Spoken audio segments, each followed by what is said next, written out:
Moin, hier ist Tobias von Lockpicking Nord. Ich habe euch ja Videos gemacht über Anfängerschlösser, oder so Schlösser, die ich sinnvoll halte für Anfänger. Und ich wollte euch das auch mal picken in einem extra Video und was dazu sagen. Das ist das Abus Titanium 6450, 5-Pin-Schloss mit relativ großem Schlüsselprofil. Ich habe festgestellt, ich kann das Ding relativ gut picken mit der Feder hier, weil ich kleine Druckveränderungen auf den Kern bewirken kann mit relativ großen Veränderungen hier am Finger. Es ist ein bisschen knifflig, die richtige Spannung zu finden. Wenn man die nicht hat, dann ist es verdammt schwer aufzubekommen. Man kann ruhig relativ viel spannen, nicht zu viel, sonst bewegt sich gar nichts mehr, nicht zu wenig, natürlich auch. Und dann muss man sich eine Karte im Kopf machen, welche Pins man gepickt hat und von denen die Finger lassen. Das hier ist Nummer 5. Kein besonders deutlicher Klick. Das war Nummer 3. Ich denke mal 5 ist noch nicht richtig gesetzt. Genau, jetzt müsste richtig gesetzt sein. Das klang ein bisschen so, als wäre ich davon abgerutscht. Bin ich vermutlich auch. So, hier kommt Nummer 4. Also wir haben 3, 5, 4. So, das müsste 4 gewesen sein. Jetzt ist 2 gebunden. 3, 5, 4, 2. So, und jetzt müsste 1 gebunden sein. Als letzter ist er auch und danach muss das Schloss aufgehen. So, tut das auch. Das Abus Titanium 64 Ti50. Wie gesagt, ein bisschen mit dem Druck rumprobieren, rumspielen. Wie gesagt, man sollte relativ deutlich merken, wenn man einen Pin richtig gesetzt hat. Es gibt einfach eine kleine Kerndrehung oder einen relativ deutlichen Klick. Es klingt auch wirklich anders, als wenn man von dem Pin abrutscht. Und danach sollte der nächste Pin gebunden sein. Und wenn nicht, dann geht man nochmal zurück zu dem Pin, bei dem man vorher war. So, weiter geht's mit dem Burgwächter Alu-Titan 770/40, repräsentativ für ein relativ kleines Schloss mit wenig Platz. Man kann es hier oben spannen, ehrlich gesagt, vielleicht nicht mit dem Spanner, aber mit dem hier würde das gehen. Allein schon das Problem, dass durch den Twist hier, das hier schlurrt und selbst wenn ich ihn rausziehe, wird das nicht gerade einfacher, das alles hier zu spannen, weil ich Schwierigkeiten habe, mit dem Picker über die Pins rüber zu kommen, ohne hier gegen den L-Spanner zu stoßen. Deswegen nehme ich einfach den Z-Spanner hier, den relativ breiten, und setze den hier unten an, wie eine Feder eigentlich auch. Na, mit relativ wenig Druck, weil jetzt die komplette Kraft hier übertragen wird.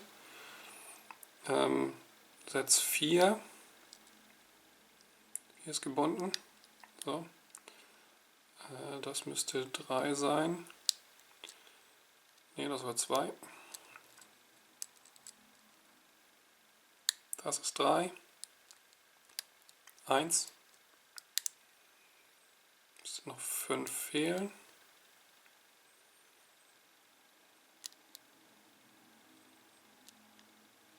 Sitzt ganz schön fest, aber eigentlich müsste er da jetzt dran sein. So ein bisschen Druck nach.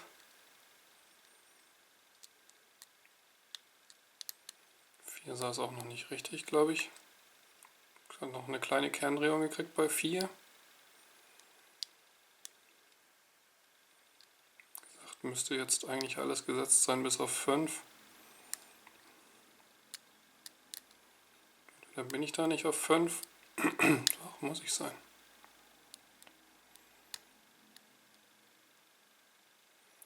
Gut fest nun. Ah, siehst du wohl, war natürlich 5. So, das Burgwächter Alu-Titan.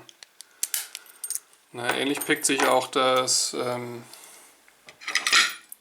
6440. Hier ist das Schlüsselprofil allerdings ein bisschen netter, um es dem L-Spanner zu spannen zum Beispiel, nicht mit dem breiten. Da haben wir einen schmaleren. Wie gesagt, ich klemme hier oben immer den L-Spanner fest. Ich finde das besser hier unten zu spannen. Aber wie gesagt, das pickt sich nicht großartig anders eigentlich. Ja, gut. Nun kommen wir zum Burgwächter Karat. Mit der Einschüchterungsspule als Kernstift. Hier gleich als erstes und wirklich klein im Schlüsselprofil. Ich musste hier meinen PN06, meinen Hook Nummer 1 von Multipick zur Seite legen. Der passt hier nicht mehr rein. Also er würde schon passen. Ich kann hier vorne rüber, über die Pins. Riskiere damit aber mit dem Schaft, der hier hinten auch breiter wird, die vorderen Pins zu tief zu setzen. Ich komme nicht mehr von schräge hier oben diagonal richtig an die Pins ran. Und selbst wenn, komme ich hier nicht mehr tief genug. Ich kann den Picker auch nicht kippen. Dafür ist er nicht dünn und nicht flexibel genug. Aber der hier ist das. So, ich fange an zu spannen.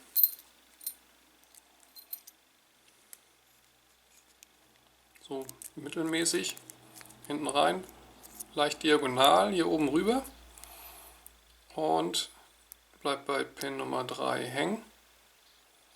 Runtergedrückt, soweit ich konnte. Ich glaube, es ist auch 2 gebunden, das ist 2. Den runtergedrückt.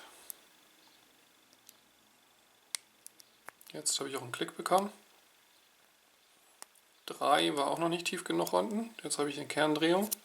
Kern hat sich schon ganz ordentlich gedreht. Jetzt muss ich noch nach Gegendrehung suchen. Bei Pins 1, 4 und 5. 1 ist auf jeden Fall gebunden, habe ihn auch gesetzt. Das Kipp noch tiefer geworden, also ich glaube schon. So, jetzt gehe ich hier quer mit dem Pick rein, nach hinten. Und drehe ihn dann so rum über den Pin rüber, den gebundenen. Das müsste Nummer 4 sein. So, noch gesetzt. Irgendwas verloren vermutlich. Mal rausfinden was. Wir bekommen Gegendrehung bei 5. Habe ihn aber nicht gesetzt. Glaube ich. Drehe nochmal über. Ich glaube, das ist 4. So. Ab 5 wahrscheinlich doch gesetzt. So, das war das Burgwächter Karat. Braucht ein bisschen Gewöhnung, dann ist es nicht mehr so schwer. Richtig schöner Pick, hatte ich ja glaube ich schon gesagt. Finde ich die 85er Abus. 8540 ist das, hat ein bisschen weniger Platz, nicht besonders viel, aber ein bisschen weniger Platz als das 8550. Da kommt man auch mit dem dicksten Pick rein. Hier geht mein PN06, mein Hook Nummer 1. Das Schöne an dem 8540 ist, da sind wirklich nur Spulen drin. Das heißt, man merkt das eigentlich auch schon hier, weil der Kern sich relativ weit dreht, wenn man spannt. Man hat quasi schon sein False-Set von Anfang an und muss nur jetzt den gebundenen Pin finden. Ich gehe wieder leicht diagonal hier oben rein und drehe den Pin zur Not hier runter. Weil hier ein bisschen mehr Platz ist als bei dem Karat, geht das auch. So. Hinten rein. Spannen. Das ist 4. Gegendrehung, habe ihn gesetzt. Hier ist 2. Auch Gegendrehung, habe ihn auch gesetzt. 1 ist auch gleich gebunden. Auch Gegendrehung, auch gesetzt. Also die stehen jetzt auch richtig weit hoch, die gebundenen Pins. Man kann die richtig gut fühlen. Hier ist noch Nummer 3. Oh, der war leicht zu setzen. Ganz ohne Gegenwehr und offen. So, hier haben wir nur 2 Abus 7240 mit austauschbarem Kern. 2 unterschiedliche Versionen. Ich glaube, dass die hier älter ist. Die habe ich schon öfters gesehen, die sieht man eher selten. Außerdem habe ich den hier ganz neu gekauft, der hier ist gebraucht. Deswegen die Theorie, das ist einfach ein Stück geformt wie eine 8. Das hier ist, der hat hier nur, was die Amerikaner Bible nennen, ein Stück, wo die Federn und Pins drin sind, was gerade ist. Sieht aus wie bei einem Kickzylinder, falls man das kennt. Den Schlüssel für das hier habe ich gerade verlegt, aber das ist sowieso kein schwerer Pick. Das hier ist ein bisschen kniffliger. Ich frage mich, ob es daran liegt, dass die Toleranzen besser waren bei der Version. Oder vielleicht ist auch einfach der Schlüssel besser geschnitten. Ich habe keine Ahnung. So, man muss relativ doll spannen, weil der Kern heftige Federspannung hat. Habe 5 angetippt, meine ich. Jetzt ist 1 gebunden. Wie gesagt, immer mitzählen. So, das war 1. Das hier ist 4. Das war 6. 4, 2.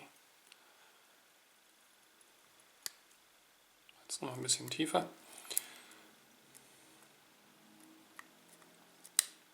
So, das war wieder 6. Das hat sich der Kern auch ein bisschen gedreht. Jetzt kann ich nach Gegendrehung suchen. Gegendrehung bei 5.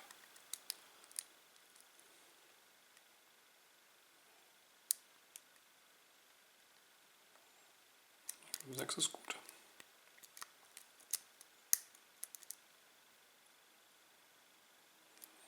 Kann eigentlich nicht so weit hoch stehen, das glaube ich nicht. Ich versuche mal 6. Gut. 5 nochmal angetippt. Gegendrehung bei 4 und offen.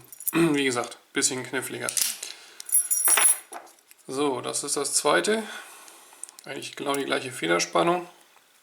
Ich glaube, am Schlosskörper haben sie auch nichts verändert. Von hinten an, 6 gebunden.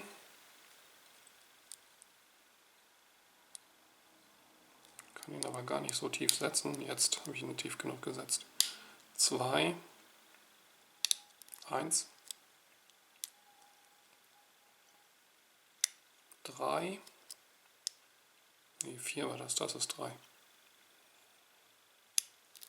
So, offen. Jo, was drin ist, habe ich euch ja schon gezeigt. Im Schlösser für Anfänger Video. Eine Spule, ein Standardpin, eine Handvoll Spulen. 5 Spulen, um genau zu sein. Ja. Gut, dann versuchen wir uns am Burgwächter Profi 11640. Hat ungefähr das gleiche Schlüsselprofil wie das Karat, hatte ich ja schon gezeigt.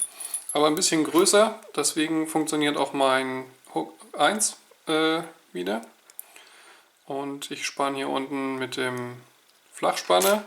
Zum einfachen Grund, weil hier zu viel Luft ist für die Feder. Die sitzt nicht so wirklich gut. So, wenn ich es schaffe, den Spanner aufzuheben, geht das los. Ich pick auch wieder leicht schräg von hier oben. Erstmal hinten rein, fahr nach vorne. Das ist, glaube ich, 3. Das ist 4. Jetzt hat sich der Kern etwas gedreht. Jetzt muss ich auch nur noch nach Gegendrehung suchen. Bei dem Schloss ist jetzt das Knifflige, da sind die Toleranzen so gut, dass man beim Setzen von Pins wieder, also von Spulen, wieder andere Pins verliert. Ich meine, da sind auch noch Spulen drin.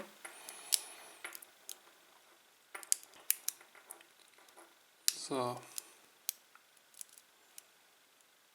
Das ist 4.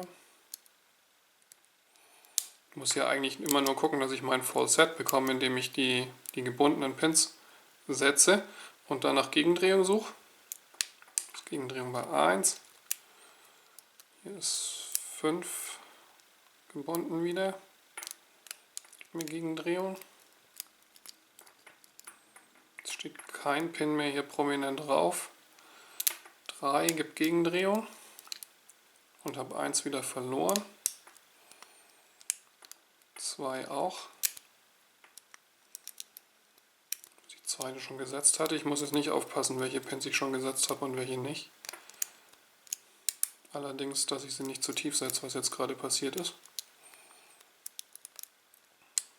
So, 5. 1.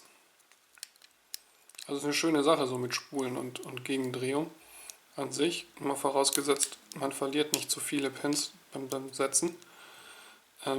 ein wirklich guter Indikator, was dran ist, ist die Gegendrehung. Ich übe Kraft aus, der Kern stellt sich gerade. Dann weiß ich, den muss ich jetzt setzen. So. 5.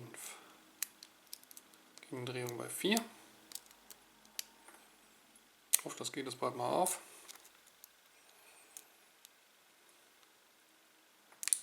2. Wunderbar.